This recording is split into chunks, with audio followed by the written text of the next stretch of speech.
விவசாயிகளுக்கு எத்தனையோ பிரச்சனை, அதிக பிரச்சனைகள் விவசாயிகளுக்கு தான் தமிழ்நாட்டில்.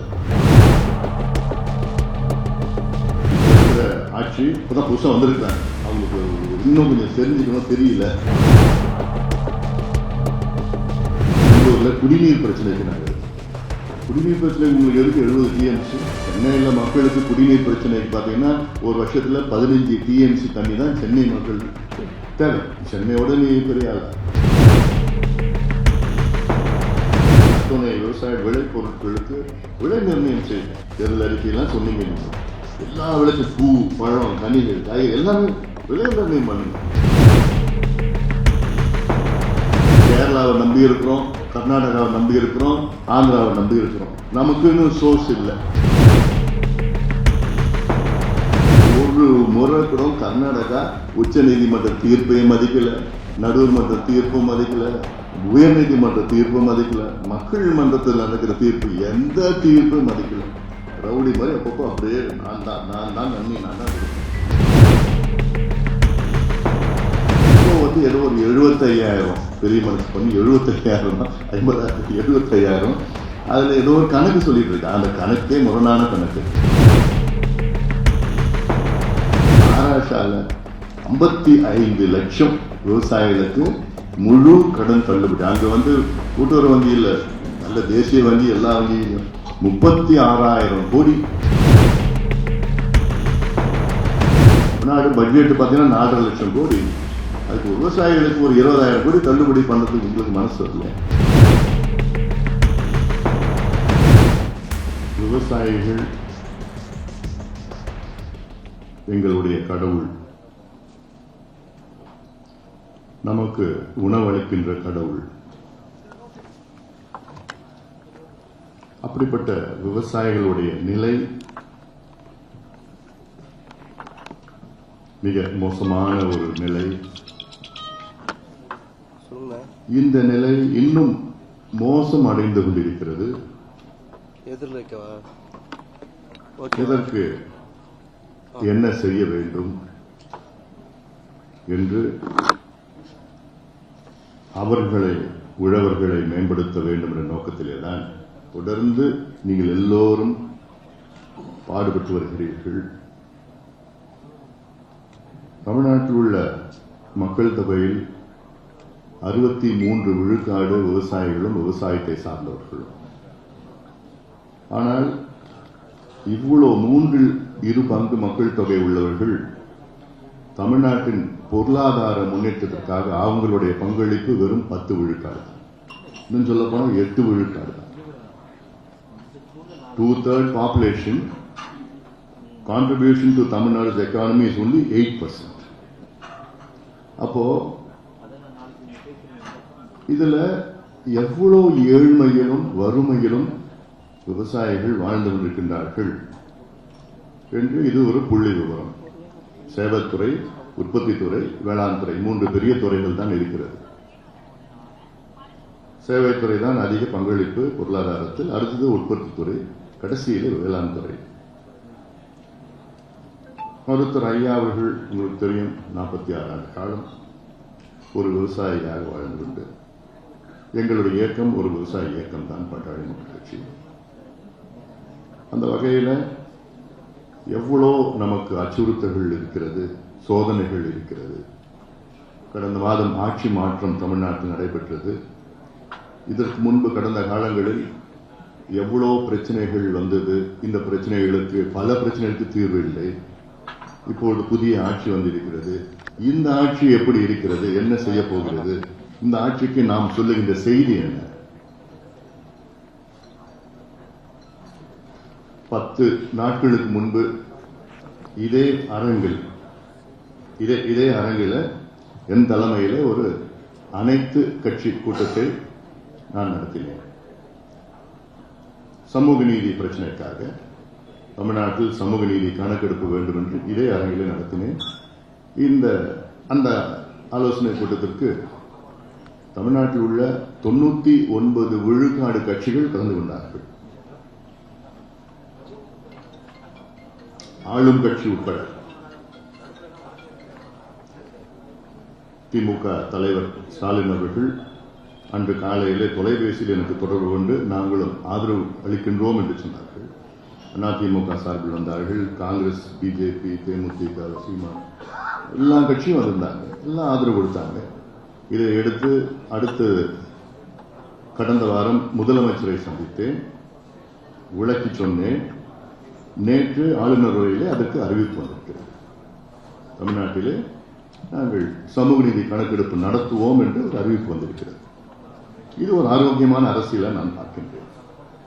அதே போன்றுதான் அதே அரங்கிலே நாம் ஆலோசனை கூட்டம் நடைபெற்றுக் கொண்டிருக்கிறது. நமக்கு எவ்வளவு சோதனைகள் நமக்கு இருக்கிறது. விவசாயிகளுக்கு எத்தனையோ பிரச்சனை, அதிக பிரச்சனைகள் விவசாயிகளுக்கு தான் தமிழ்நாட்டில். ஆனால் அதை பேசுவதற்கு, அதை எடுத்து சொல்வதற்கு, அதுக்காக போராடுவதற்கு நாம் இருக்கின்றோம். நான் நம்முடைய ஐயா நாராயணசாமி நாயுடு அவர்களை நாம் மறக்கவே முடியாது. நம்முடைய இயற்கை விஞ்ஞானி நம்மாழ்வார் அவர்கள், அதை போன்றவர்கள் எல்லாம் நம்முடைய முன்னோடிகளாக இருந்தவர்கள், விவசாயத்திற்கு பாடுபட்டவர்கள். அந்த வகையில் இன்னைக்கு நம்ம உங்க கருத்துக்களை எல்லாம் நீங்க சொல்லுங்க. நாம ஒரு குழுவா முதலமைச்சரை நம்ம சந்திப்போம். இதை நம்ம ஃபெசிலிட்டேட் பண்ணணும். போராட்டம் பண்றது இருக்குது, அதெல்லாம் நம்ம ஆனா முன்கூட்டி முன்னதாக எடுத்து சொல்லுவோம். அதுக்கு நமக்கு விடை கிடைக்கவில்லை என்றால் அடுத்த கட்டத்தில் என்னென்ன நம்ம செய்ய வேண்டும். ஏன்னா தமிழ்நாட்டில் 38 மாவட்டம் இருக்கு. இந்த 38 மாவட்டத்தில் வேளாண் பிரச்சனைகள், சென்னை மாவட்டத்தை தவிர, சென்னையும் ஒரு மாவட்டம் தான், இதுக்கு கலெக்டர் இருக்கிறாங்க சென்னைக்கு. 38 மாவட்டம், 37 மாவட்டத்தில் உள்ள விவசாய பிரச்சனைகள் எல்லாம் இருக்கு. வேளாண் பிரச்சனைகள், தீர்க்கக்கூடிய பிரச்சனைகள், சில பிரச்சனைகளுக்கு ஜஸ்ட் கொள்கை முடிவெடுத்தா போதும், காசு கூட தேவையில்லை, ஜஸ்ட் பாலிசி டிசிஷன் எடுத்தா போதும். இதைத்தான் முதலமைச்சர் விஜய் அவர்கள் என்னை பதவி ஏற்ற பிறகு என்னை என் வீட்டில் சந்தித்த நேரத்தில் நான் அரை மணி நேரம் பேசினப்போ சொன்னேன், நிறைய விவசாய பிரச்சனை இருக்கு, இதற்கெல்லாம் தீர்வு வேண்டும். மேகதாது அது ஒரு முக்கியமான ஒரு பிரச்சனை. அது மட்டுமல்ல, நமக்கு முல்லை பெரியார் பிரச்சனையிலிருந்து பாலாறு பிரச்சனை, ஒவ்வொரு பகுதியும் தென்பெண்ணை ஆற்றில் கிழவரி அணையில நேற்று கூட பார்த்தீங்கன்னா அவ்வளோ நுரை, அவ்வளோ கழிவு. அதுதான் நம்ம தென்பெண்ணையில நம்ம குடிக்கிறோம், விவசாயம் பண்றோம், எல்லாம் பண்றோம். ஒவ்வொரு பகுதியிலும் ஒவ்வொன்று இருக்கு. இப்போ விவசாயிகள் இன்னைக்கு இதெல்லாம் பார்த்தா கிணத்துல கொட்டுறாங்க, ஏரியில கொட்டிட்டு இருக்காங்க, ரோட்ல கொட்டிட்டு இருக்காங்க. ஆனா ஆந்திராவிலையும் கர்நாடகாவிலையும் அவங்களுக்கு ஊக்கத்தொகை கொடுக்குறாங்க, 4000 ரூபாய். இப்படிலாம் பண்றாங்க. இதெல்லாம் நமக்கு எடுத்து சொல்லணும். ஏன்னா இப்ப இருக்கிற ஆட்சி அவர்களுக்கு பாத்தீங்கன்னா இப்பதான் புதுசா வந்திருக்கிறாங்க. அவங்களுக்கு இன்னும் கொஞ்சம் தெரிஞ்சுக்கணும், தெரியல. ஸோ நம்மலாம் கொஞ்சம் எல்லாம் சேர்ந்து பண்ணணும், ஒரு முயற்சியா பண்ணணும்னு பார்த்தேன். இன்னைக்கு நமக்கு அதிகமான இப்ப இன்னைக்கு அச்சுறுத்தல் ஆக இருக்கிற முக்கியமான ஒரு மைய பிரச்சனை மேகதாது. மேகதாதுனா காவிரி பிரச்சனை. காவிரி என்பது நமக்கு தமிழ்நாட்டுடைய உயிர்நாடி பிரச்சனை. காவிரி என்பது நமக்கு 38 மாவட்டத்தில் 28 மாவட்டங்கள் தமிழ்நாட்டில் காவிரியை நம்பி இருக்கிறது. தண்ணி, குடிக்கிற தண்ணிக்கும் விவசாயத்திற்கும் கிட்டத்தட்ட 40 லட்சம் விவசாயிகள், ஒரு 25 லட்சம் விவசாயிகள் நேரடியாக காவிரி நம்பியிருக்கிறார்கள். சென்னை மக்கள் காவிரியை நம்பியிருக்கிறது, குடி தண்ணீருக்கு. எங்க காவிரி குண்டார்த்தனா விருதுநகர், திண்டுக்கல், எல்லா பகுதியும், மதுரை, மேலூர்ல காவிரி தண்ணி தான். அங்கே வைகை இருக்கு, ஆனால் காவிரி தண்ணி. இப்படியெல்லாம் இவ்வளோ பிரச்சனைகள் இருக்கு. ஆனால் அதை பற்றி இப்போ திடீர்னு நான் டேம் கட்டுவேன், மேகதாது கட்டுவேன். இன்னைக்கு ஒரு பேசியிருக்கிறார் கர்நாடக முதலமைச்சர். என்னன்னா இதுல பாசனமா எல்லாம் பெங்களூர்ல குடிநீர் பிரச்சனைக்கு நாங்கள் எடுத்துக்கோம். குடிநீர் பிரச்சனை உங்களுக்கு எதுக்கு 70 டிஎம்சி? சென்னையில் மக்களுக்கு குடிநீர் பிரச்சனைக்கு பாத்தீங்கன்னா ஒரு வருஷத்துல 15 டிஎம்சி தண்ணி தான் சென்னை மக்களுக்கு தேவை. சென்னையோட நீ பெரிய பெருசா ஏற்கனவே அந்த குடிநீர் திட்டம்லாம் இருக்கு. அதை சொல்றது முரணான செய்திகள் சொல்லிட்டு இருக்கிறாங்க. அதனால அது எப்படி நம்ம தடுத்து நிறுத்தலாம்? ஏன்னா அது இப்ப தண்ணி நம்ம ஜூன் 12 நம்ம திறந்திருக்கணும் குறுவை சாகுபடிக்கு, தண்ணி இல்லை. 93 டிஎம்சி கொண்ட மேட்டூர் அணை இன்னைக்கு 40 டிஎம்சி தான் இருக்கு. அந்த 40 டிஎம்சி எதுக்குன்னா குடிக்கிறதுக்கு தான் பயன்படுத்துறாங்க, விவசாயம் இல்லை. 7 வருஷத்துக்கு அப்புறம் இன்னைக்கு திறக்கல, மேட்டூர் டேம் திறக்கல. கடந்த வருஷம் குறுவை சாகுபடி 6 லட்சம் ஏக்கர்ல பண்ணாங்க. இன்னைக்கு இந்த வருஷம் 2-2.5 லட்சம் தான் பண்ணுவாங்களான்னு சந்தேகமா இருக்கு. இதெல்லாம் இந்த பிரச்சனைகள் இருக்கு. அதுக்கப்புறம் நெல் விளைஞ்சது கொள்முதல் எப்படி, அதுல பிரச்சனைகள். அது சேமிக்கிற கெப்பாசிட்டியே இல்லை தமிழ்நாட்டில். தமிழ்நாட்டில் விளையிற நெல் பாத்தீங்கன்னா 1,20,000 டன், சாரி 120 லட்சம் டன், 1,20,00,000 டன் இதுல 1,20,00,000 டன். அரசு கொள்முதல் செய்யறது 40 லட்சம் டன் தான். அந்த 40 லட்சம் டன்னுக்கு ஸ்டோர் பண்ற கெப்பாசிட்டி பாத்தீங்கன்னா 18 லட்சம் டன் தான் இருக்கு. ஒன்னு அரசு கூடுதலா கொள்முதல் பண்ணணும், 2 சேமிக்கணும், அது 2வது கொள்முதல் நிலையத்தை இன்னும் விரிவுபடுத்தணும், சேமிக்கிற கிடங்கு இன்னும் வரணும். 75 ஆண்டுகள் சுதந்திரம் மட்டும்தான் இன்னும் இந்த கட்டுமானங்கள். ஏன்னா அந்த அரசுக்கு இவ்வளோ அரசுக்கு அதுல முக்கியத்துவம் தெரியல, அவங்களுக்கு தெரியல. இதுல எவ்வளோ பிரச்சனைகள் இதெல்லாம் இருக்கு. முல்லை பெரியார் பிரச்சனை இப்ப திடீர்னு கேரளா சிஎம் சொல்றாரு, நாங்க பேச்சுவார்த்தை நடத்துவோம், நாங்க புது அணை கட்டணும். இருக்கிற அணைக்கு தன்மை 2008லயும் 2006லயும் பார்த்தாங்க. Supreme court 2014 supreme court special team போய் பார்த்து எல்லாமே பார்த்து நல்ல உறுதியா இன்னும் 100 வருஷம் தாங்கும்னு சொல்றாங்க. பேபி அணை மட்டும்தான் ரிப்பேர் பண்ணணும். அது ரிப்பேர் பண்றதுக்கு ஒரு 10-15 மரம் இருக்குது, அதை எடுத்து விட மாட்டோம். இதெல்லாம் ஏகப்பட்ட இஷ்யூஸ் இருப்பாங்க. முக்கியமா அப்புறம் நெல்லுக்கு கொள்முதல் விலை, மினிமம் சப்போர்ட் பிரைஸ், குறைந்தபட்ச ஆதரவு விலை, அது ஒன்றும் எனக்கு வார்த்தைகள் வேற இருக்குது. ஊக்கத்தொகை 131 ரூபாய். அது அது நினைச்சாலே விவசாயிகள் என்ன நீ பிச்சை போடுற மாதிரி ஒரு கான்செப்ட்ல இருக்கிற 131 ரூபாய் ஊக்கத்தொகை. ஒரிசால 800 ரூபாய் கொடுக்குறாங்க, கேரளால 631 ரூபாய் கொடுக்குறாங்க, கர்நாடகா, ஆந்திரா, தெலுங்கானா 500 ரூபாய் கொடுக்குறாங்க. நமக்கு 1050 ரூபாய் கொடுத்தாதான் 3500 ரூபாய் கிடைக்கும். கரும்புக்கு எவ்வளவு கிடைக்கும்? 3300 ரூபாய் கிடைக்குது. அது 9% திறன் கம்மியா இருக்குது, 10% கம்மி. 3300 ரூபாய் உற்பத்தியே 3300 ரூபாய் ஆகுது. அப்புறம் எங்க போகுது? 5000 ரூபாய் கொடுக்கணும், அட்லீஸ்ட் 4500 ரூபாய் கொடுத்தா கட்ட முடியாது. இதெல்லாம் நமக்கு பிரச்சனைகள்லாம் இருக்குது. மானியம் இப்ப 6000 ரூபாய் 12000 ரூபாய் மற்ற மாநிலங்களும் கொடுக்குறாங்க ஏக்கருக்கு. பேரிடர் காலத்துல பிரச்சனைகள் இருக்கு, அதுக்கு ஒரு நிர்ணயம் பண்ணி எல்லாத்தையும் பண்ணணும். அப்புறம் அத்தனை விவசாய விளை பொருட்களுக்கு விலை நிர்ணயம் செய்யணும். தேர்தல் அறிக்கையெல்லாம் சொன்னீங்க நீங்க, எல்லா விளைச்சல் பூ, பழம், கனிகள், காய்கறி எல்லாமே விலை நிர்ணயம் பண்ணுங்க. அதனால இந்த பிரச்சனைகள்லாம் நிறைய இருக்கு. மேகதாதுன்னா அதை பத்தி பேசணும்னா 1 மணி நேரம் பேசலாம். அதனுடைய வரலாறு 1892 ஆரம்பிச்சு 130 ஆண்டு கால பிரச்சனை. இந்த பிரச்சனை அப்ப மன்னர் காலத்துல சென்னை மாகாணம், மைசூர் மாகாணத்துல ஒப்பந்தம் போடப்பட்டது. அப்புறம் அந்த ஒப்பந்தத்தை அவங்க மீறினாங்க. அப்புறம் 1911 அங்க பிரச்சனை அன்னை ஒப்பந்தம் போடப்பட்டது. அந்த ஒப்பந்தம் 1924 மறுபடியும் ஒப்பந்தம் போடப்பட்டது. அந்த ஒப்பந்தம் 50 ஆண்டுகளுக்கு புதுப்பிக்கல. அப்போ டேம் கட்டினாங்க, கேஆர்எஸ் டேம் கட்டினாங்க 31, மேட்டூர் டேம் 34 கட்டினாங்க. அது வெள்ளக்காரனுக்கும் மைசூர் ராஜாவுக்கும் பிரச்சனை அப்போ வந்துச்சு. அதுக்கப்புறம் 3 டேம் கட்டிட்டாங்க. 70 3 டேம் கட்டினாங்க. நம்ம அமைதியா இருந்துட்டோம். இப்போ இன்னொரு டேம் கட்டுறேன்னு சொல்றாங்க. 1920 ஒரு டேம் கட்டினாங்க, கேஆர்எஸ் டேம். 70 3 டேம் கட்டிட்டாங்க. இப்போ 3வது முறையா இன்னொரு டேம் கட்டணும்னு சொல்றாங்க. இது நிச்சயமா சாத்தியம் இல்லை. இப்போ இந்த இடத்துக்கு இன்னைக்கு தண்ணி இல்லை, டேம் கட்டினா என்ன நிலையில வரும்? குடிக்கிறது தண்ணி இருக்காது. இன்னைக்கு அட்லீஸ்ட் ஒரு 40 டிஎம்சி குடிக்கிறதுனா வச்சிருக்காங்க. மேகதாது கட்டினா அதுக்குள்ள தண்ணி வராது. அப்போ இவ்வளவு ஒரு மோசமான சூழல். இன்னொன்னு நமக்கு தண்ணி பாத்தீங்கன்னா தொடக்கத்தில் நமக்கு 425 டிஎம்சி ஒப்பந்தம். அது அப்புறம் 205 டிஎம்சியா குறைஞ்சது. அப்புறம் 192 டிஎம்சியா குறைஞ்சது.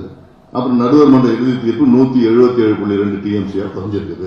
அந்த 177.2 டிஎம்சியும் பாத்தீங்கன்னா அது அவன் ஒரே மாசத்துல கொடுக்குறான். நமக்கு 12 மாசத்துல நமக்கு ஒரு வரைவரை போட்டிருக்கு நடுவர் மன்றத்துக்கு. ஒரே மாசம் எப்போ அவனுக்கு தென்மேற்குல டேம் எல்லாம் நிறைஞ்சு போனோன்னு அவனுக்கு வேற வழியில் எங்க தண்ணி தேக்கி வைக்க முடியாது.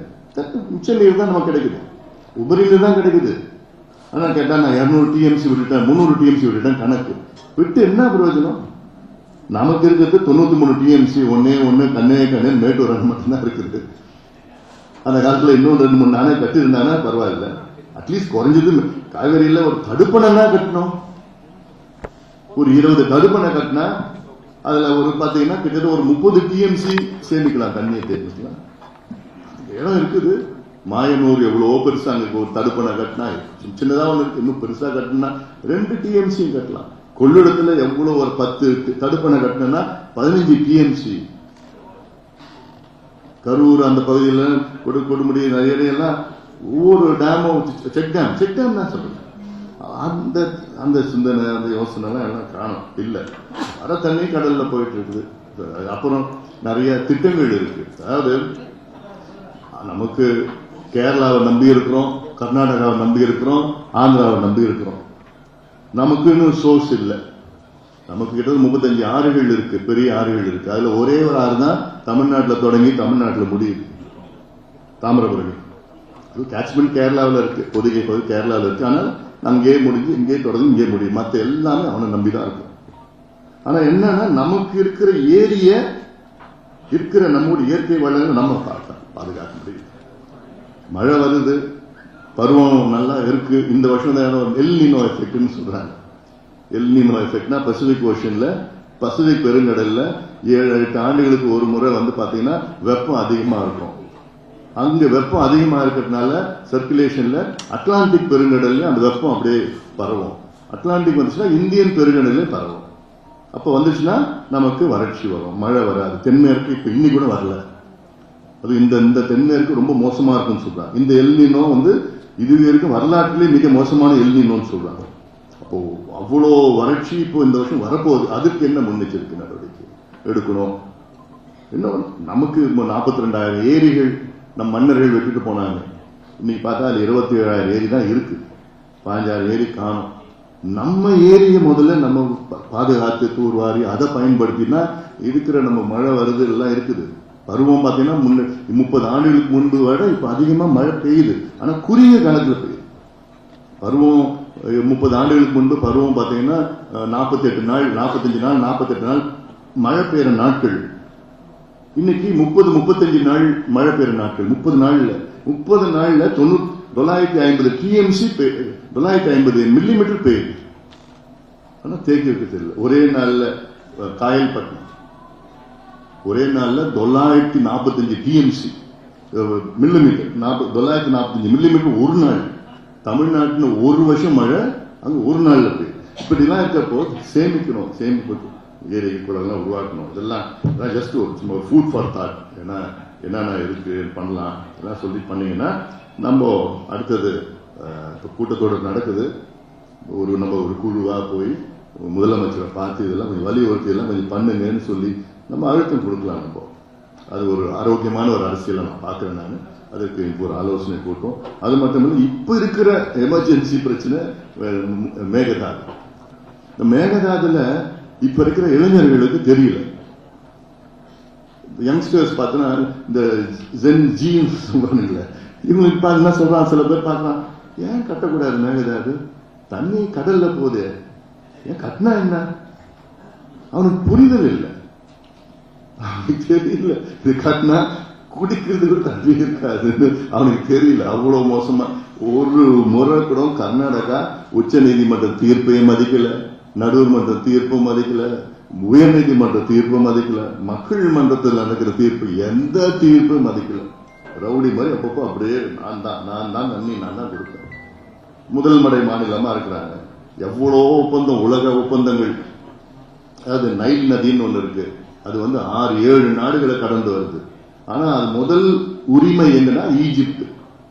ஈஜிப்ட்னா அங்கதான் கடல்ல கடக்குது. அது ஈஜிப்ட் நாட்டுக்கு தான் முதல் உரிமை.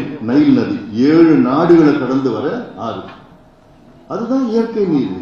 தமிழ்நாட்டில் மட்டும், இந்தியாவில் எல்லாமே இன்டர் ஸ்டேட் ரிவர்னா கடைமடை மாநிலம் தான் அவங்களுக்கு தான் முக்கியமா முன்னுரிமை. ஆனா இங்க எதுவுமே கேட்கல. அதுக்கு ஒரு விரிவான திட்ட அறிக்கை தயார் பண்றதுக்கு அப்ஜெக்ட் பண்ணோம் சுப்ரீம் கோர்ட்ல. மத்திய அரசு நமக்கு இன்னொன்று சொல்றேன், நான் என்னுடைய கருத்து, சொன்ன கருத்து, பிஜேபி அரசா இருந்தாலும் சரி, காங்கிரஸ் அரசா இருந்தாலும் சரி, மத்தியில தமிழ்நாடு சப்போர்ட் பண்ண மாட்டாங்க. கர்நாடகா தான் சப்போர்ட் பண்ணுவாங்க. ஏன்னா கர்நாடகாவில் தான் காங்கிரஸ் ஆட்சி வருது. இதுக்கு முன்பு பிஜேபி இருந்தது, அடுத்தது பிஜேபி வரலாம். ஸோ மத்தியில் யார் வந்தாலும் கர்நாடகா தான் சப்போர்ட் பண்ணுவாங்க தவிர தமிழ்நாடு சப்போர்ட் பண்ண போறது கிடையாது. தமிழ்நாட்டில் காங்கிரஸும் பிஜேபி ரெண்டுமே இங்க ஸ்டேக்ஸ் இல்லை அவங்களுக்கு. இதெல்லாம் நம்ம பார்க்கணும். அதனால இப்ப விரிவான திட்ட அறிக்கை டீடைல் டிபிஆர்லாம் தயார் பண்ணதுக்கே நம்ம அனுமதி இருக்கணும், கொடுத்துருக்கணும், நம்ம கிட்ட கேட்டிருக்கணும். கேட்கல, திடீர்னு கொடுத்துட்டு நாங்க கொடுத்துட்டோம். சுப்ரீம் கோர்ட்ல போன டிசம்பர்ல இல்லைன்னு சொல்லிட்டாங்க. இப்ப மறுபடியும் மறுசீராம போயிட்டு பார்த்தா அதுவும் மேல முடியாதுன்னு சொல்லிட்டாங்க.